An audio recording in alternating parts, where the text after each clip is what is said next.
Welcome back, everyone, to This is the Police, and City Hall likes us just a tiny bit. I've got no idea why that's changing or how I'm changing it, whatever. Mafia loves us, we haven't done anything with them, and there's no such thing as a free lunch. That is very true indeed.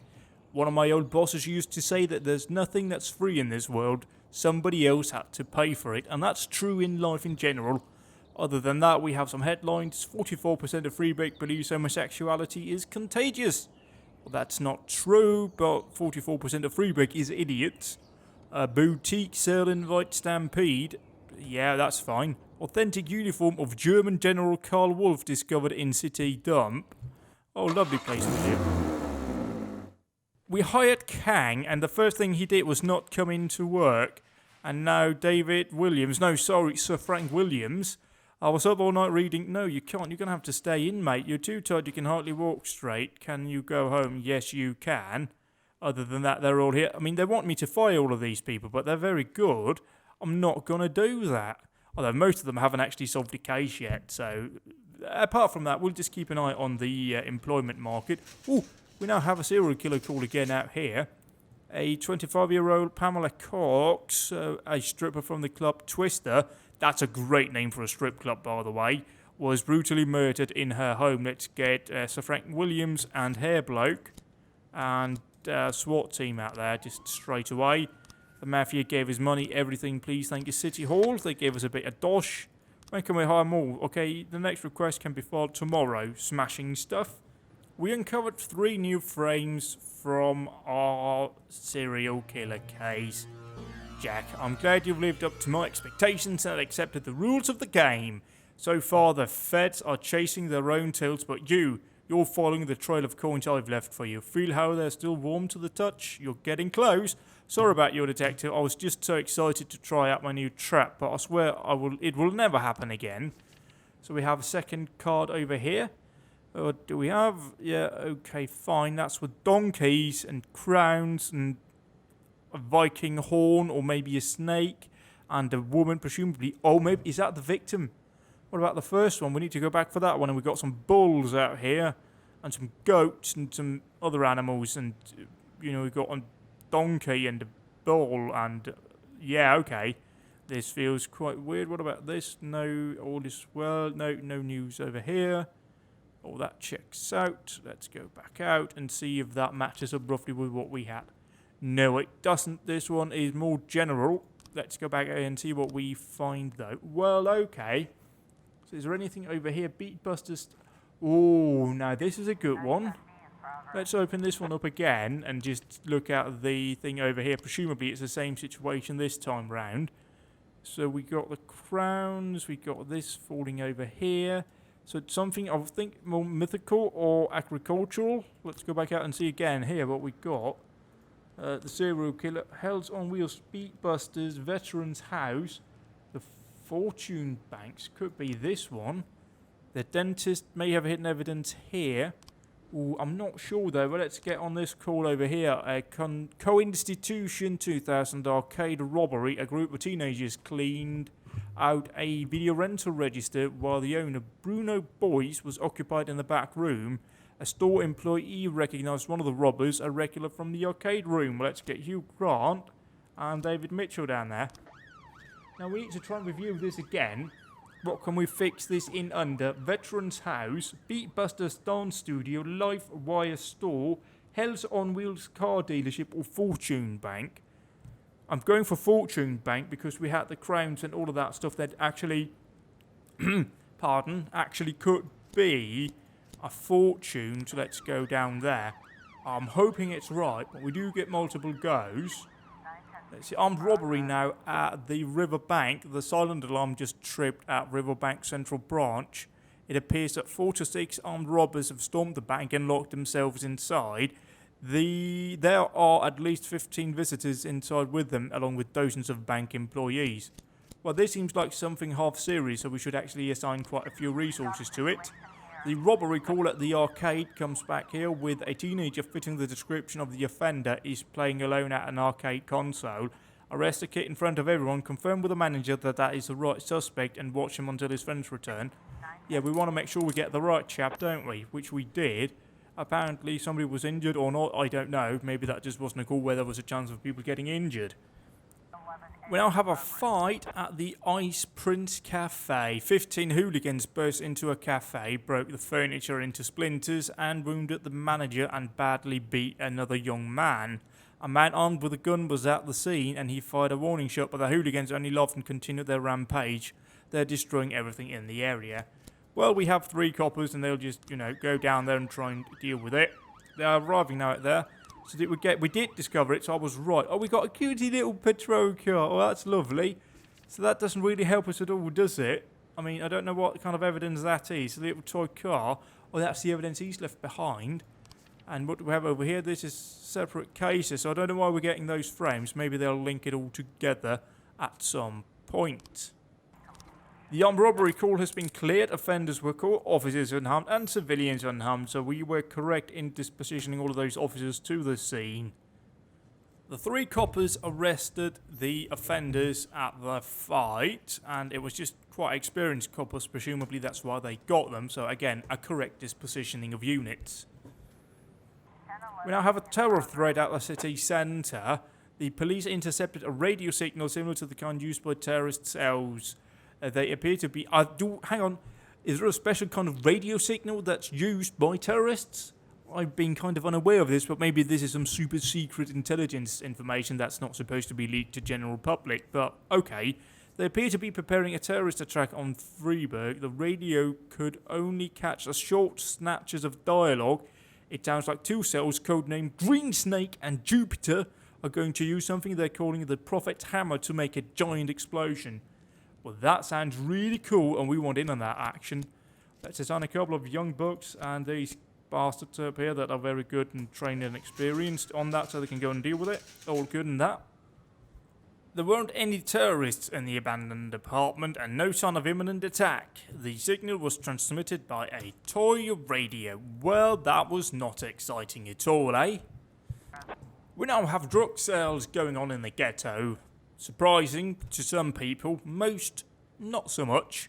But the owner of a small grocery, again another grocery out there with nothing behind it, so we don't know if it's a grocery vehicle, a grocery shop, a grocery warehouse, a grocery brothel, it could be anything really, reports that the teenage drug pushers are always hanging around the corner outside his shop.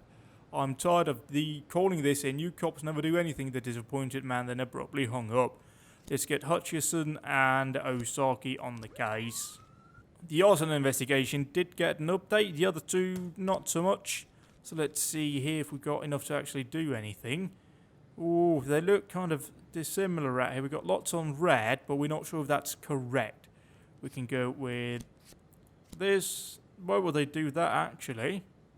I don't know why. Let's read the information before we actually do anything.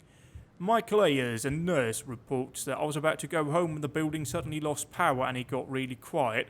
I then heard a muffled noise like a little clap from just down the street. The building had about 10 employees. I didn't notice the smoke at first, and when I saw the fire, I began to yell. What did you yell, mate? We need to know. This is important information. Did you yell, free burgers at the shop? Or did you yell, fire, fire, get out? It's very important to know this. But it was too late. Some people just didn't make it out. Oh, Christ, I'm going to need a bloody binoculars to read this, don't I? So Sylvia James, a doctor, said that at the time of the tragedy I should have already been home. I was just leaving and I ran into Ronald Sherman on the street. He's the ex-husband of one of our patients who decided not to have her child after she consulted with the Freiburg Birth Control Union. After that, Mr. Sherman openly quarrelled with his wife.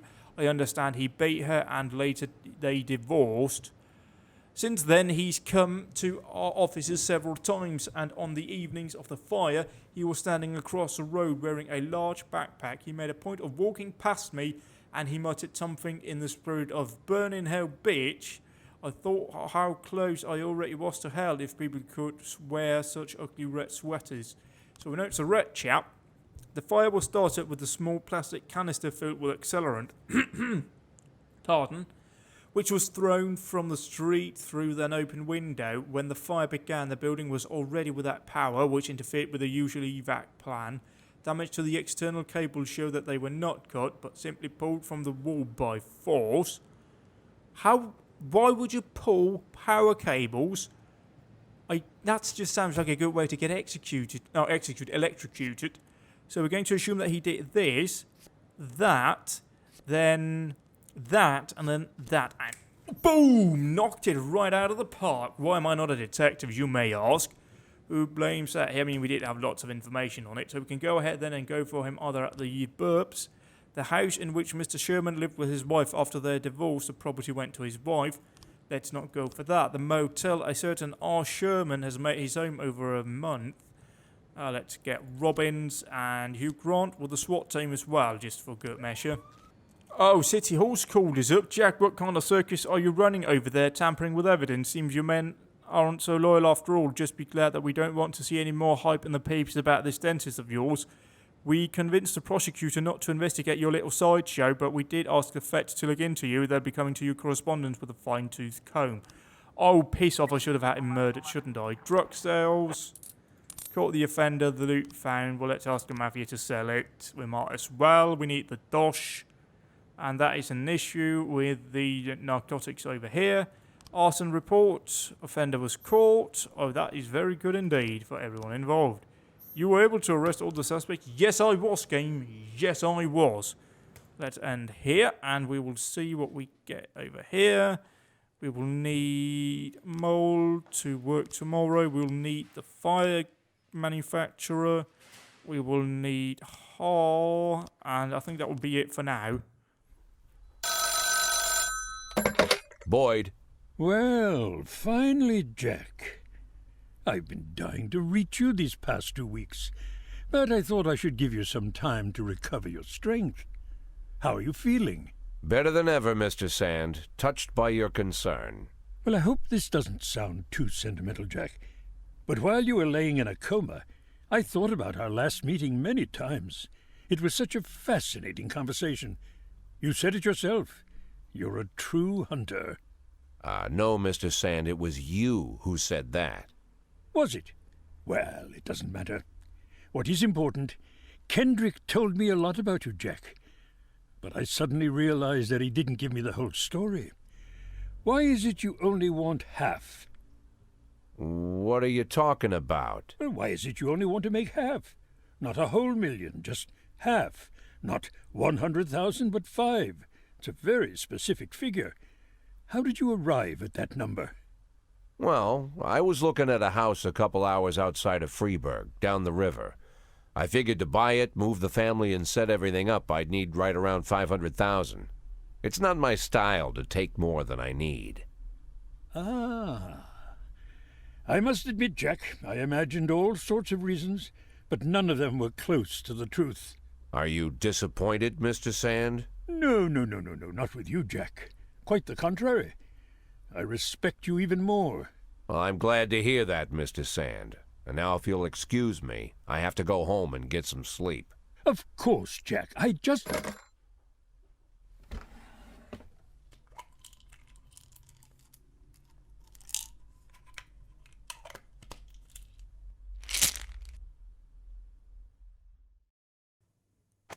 Day 69 dawns, which is September the 21st, a Saturday, so apparently we were working there.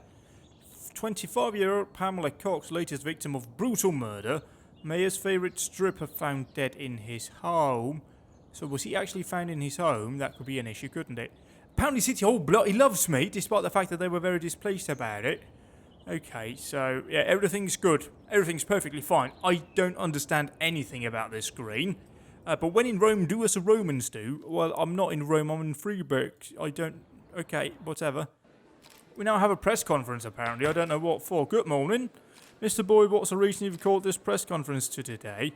I don't know. I didn't call it. It's my duty to warn the people of Freiburg that there's a new predator wandering our streets. One who preys on young girls. Our sources tell us that 2 murders have already happened in the city, and a maniac named the Dentist is the killer. Why have you been so slow to warn the public? Blame the feds, blame the mayor's office, no comment. We could blame it on the feds, but let's just ignore that situation now. We can't comment on an ongoing investigation. The dentist is only one man. Can't the Freeburg PD handle one crazy loner? Yes, we're powerless. Nonsense, it's not so simple. The vets have been looking for the dentist across the country for years, but hopefully in our small city he won't find it so easy to hide. Do you believe that it's specifically girls who are in danger? Yes, no, caution can't hurt. That's a good way of playing it. I would advise girls not to wear provocative clothing and not overdo it with the makeup.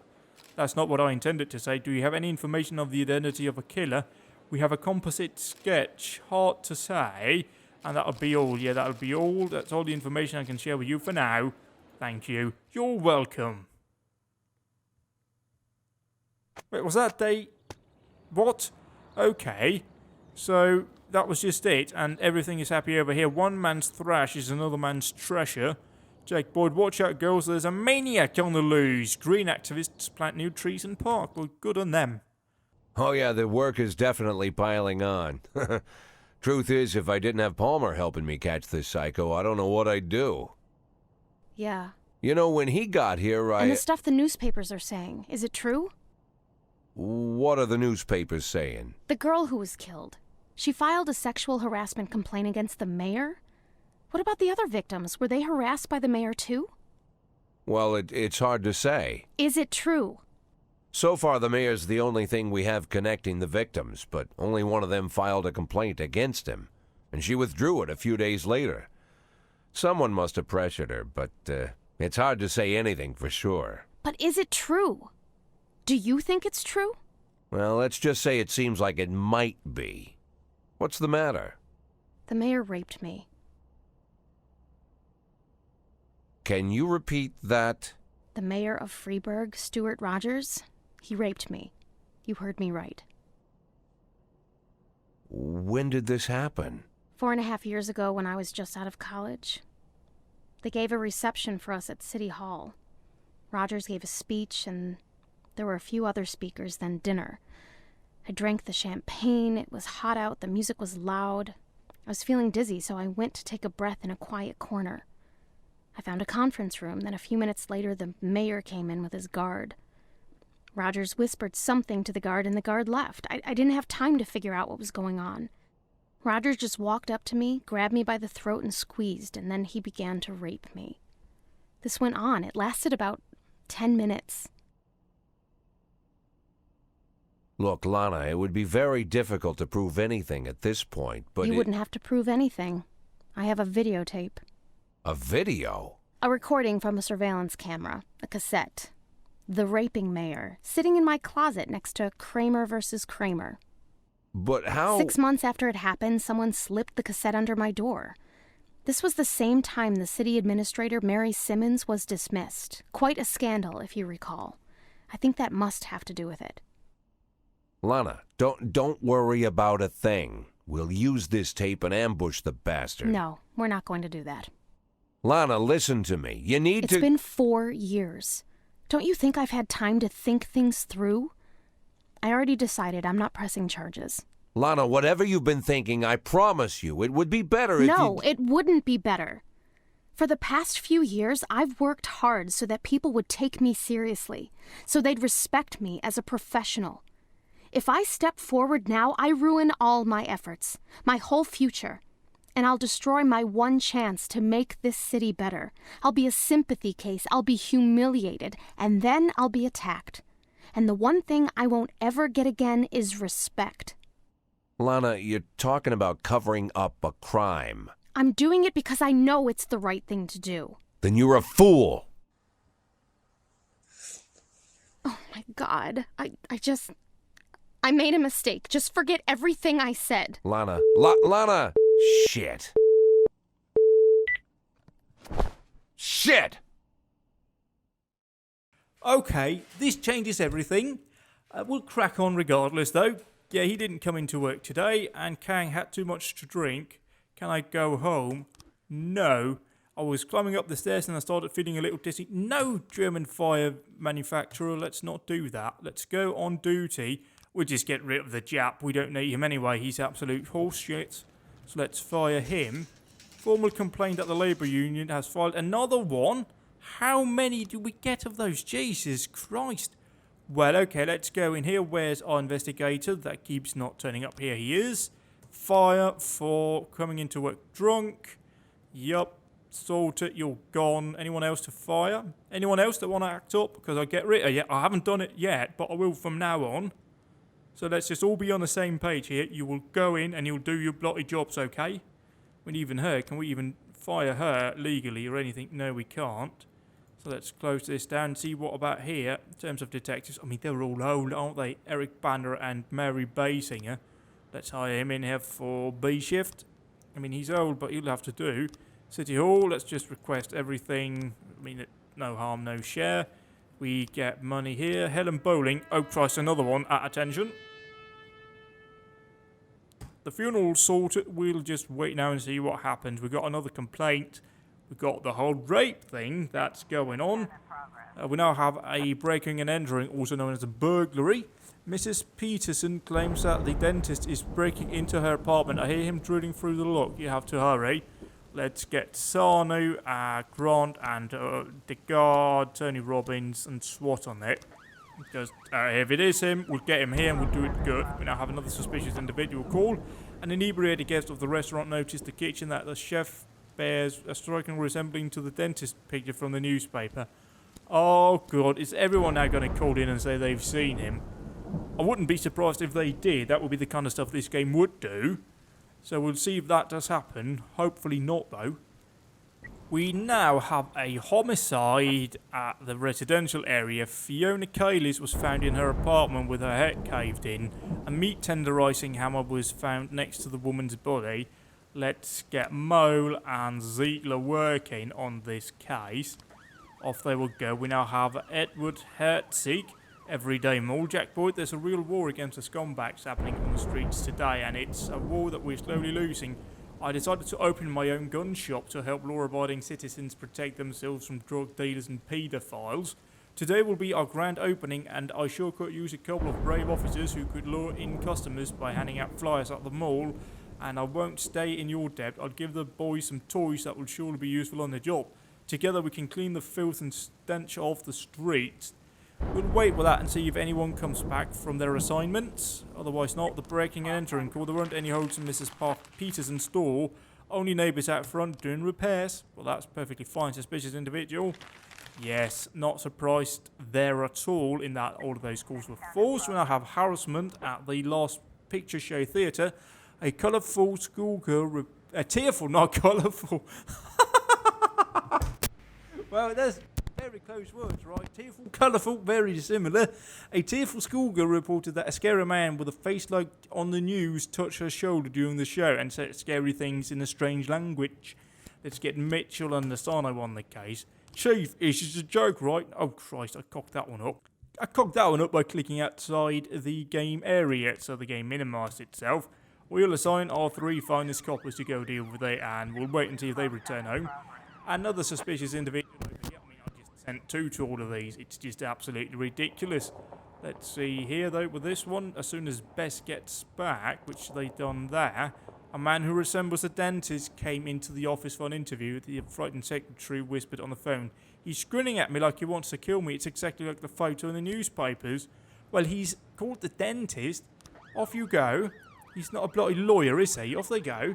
And we're now having an attempted robbery at a hot dog tent. A homeless man is trying to rob a hot dog cart. Let's get Tony Robbins and Degas down there. Off they go. The man was not the serial killer, but a mild-mannered foreigner who was asking the girl to be quiet during the show. No surprises there. And let's not try and be surprised what we find down at the law firm when it's just some chap who's applied for a job. Exactly, it was an innocent law student, and if he was smiling strangely, it was because he was nervous about the interview. As I said. Right, okay, my microphone seems to have had a bit of an issue, but I think I fixed it now, so I'm terribly sorry if the audio was a bit weird here at the start. It did, and I do check it in occasionally, but sometimes, like it did there, it kind of just went off. So it should be sorted now. I don't know what caused it at all, it was just, twiddling a knob, and then I fixed it, so terribly sorry if there was an issue here. But the day should be coming to an end here in a few hours, and we haven't had anything to pop up yet, so we'll just wait and see if anything does pop up here at the end of the day. We have 3 new reports. We also have a public indecency call at the cemetery. Cemetery caretaker Harry Tipton reports that a young couple is having sex among a number of very old tombstones and making disgusting sounds. Mr. Tipton is afraid to approach. What's he afraid of? A bit of jizz on his face. Well, I mean, fair enough. I mean, he's not involved in the act, so that's a fair point. Let's get Degar and let's get Sarno down there. They are very experienced coppers. Off they go. Let's have a look here. No new frames found in the homicide drug possession. No new frames found. On homicide, 3 new frames found. Oh, it's this one. I reopened that one. Yeah, I did, didn't I? So let's go into investigations. Have a look at our drug possession over here and see our not detectives console. Let's go out here and see the details. Maybe we have all the frames we need. Drugs of cocaine is stored in a metal urn normally used for ashes. The office is open from 8 AM to 8 PM. The goods are brought through the main entrance after closing time. A truck filled with urns comes twice a month. The driver moves the boxes filled with product inside the funeral home. Now the question is that technically a truck or is that just a box van? That certainly is a truck, isn't it? I mean, that's a heavy truck. The drug-filled urns are stored in a fireproof cabinet in the office of Frederic Laterza, the owner of the whole operation. Dante Gambino keeps a key to her office, which he wears on a big chain with a lot of other keys. So let's have a look here at what we can do. So let's go, Laurie arrives, pointing in there. Or should we perhaps go... So who actually unloads it, does it say? The driver moves the boxes, it does. And then what about this over here? And then that's all chink, chink. No. No. Righto. So let's see here. I mean, quite clearly these two are very similar, aren't they? So I don't know if there's any difference here. Let's see. So we have that there at night. Laurie arrives. He arrives, unlocks, and dink. No. No. Does it say anything about what it is? Dante, yeah, okay. It's stored in a metal urn, so it's probably this urn. Can we swap those around? No, we can't. Funeral home, the office is open from 8 AM to 8 PM. Brought in main entry. A truck filled with urns comes twice a month. The driver moves the boxes filled with the product inside the funeral home. The truck-filled urns are stored in a fireproof cabinet in the office of Frederica Laterza, the owner of the whole operation. Dante Gambino keeps a key to her office, which he wears around his neck with a big chain with lots of other keys. And we're not really seeing much there, are we? So that really is a question here. Is it then that one? I don't know. Maybe we'll swap out the truck. We'll put the driver there, and then we'll put this thing there, and then this thing there, and then we'll move this down and move this one up, and we can try and move these around if we need to. And see this here, and over there. Nope, not really seeing much there. There we go. Boom. The suspect is Dante Gambino. Well, we already have him in custody, don't we? So we go over here. That is well sorted. Let's see here. What time is it? It is... Spent most of his time at work. Hang on, don't we have him in custody? Oh, well, out here, let's go in. Dante is a fan of Greek poetry. He spends every 3 minute reading. Let's get Asano and Tony Robbins with the SWAT team down at the library. Well, the lead detective, there's a lower chance of success. Are you sure you want to send in? No. Okay, we'll wait with that until tomorrow then. We have this sorted immediately. That was very pleased about that. I did not expect to get that one sorted, but we did.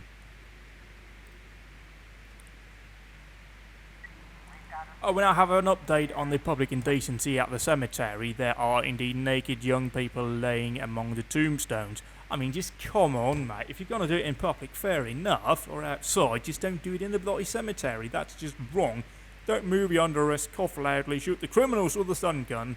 Let's just cough out here. The young man jumps up quickly and shouts, "Police," and turns tail. Hit him with a stun gun, arrest the woman, and run off to... Yeah, just taser him.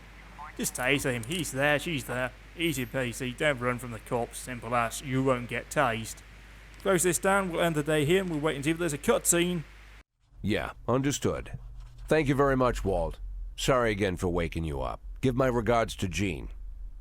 Okay, gotta run.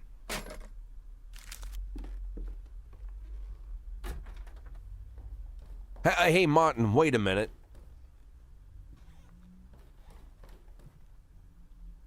Martin, you still hang around with Bo Berenger? Of course. In fact, he's my stepfather. Great. Think he has a couple of men available? Today? Right now, in fact? There's something important I need taken care of. Sure. Something you need help moving? Not exactly. Here's the address. I need this house watched. All day and all night until I say stop. If anyone suspicious goes poking around, tie him up and bring him here. I'll pay double the usual rate. Or triple, whatever he needs. And nobody else knows about this, right? Jack, they're more into looking after valuables, not houses. What's the difference? Well, these guys probably wouldn't care either way. Okay, Jack, no problem. I'll make the call. As for your retirement, I've been... Let's focus on today, Martin. Now keep that house secure, all right? Okay. I have a phone in the car. I'll call Bo right away. I appreciate it, Martin. Believe me, I do. Hey, Jack. Yeah? Anything else I need to know about this? No. Better you don't.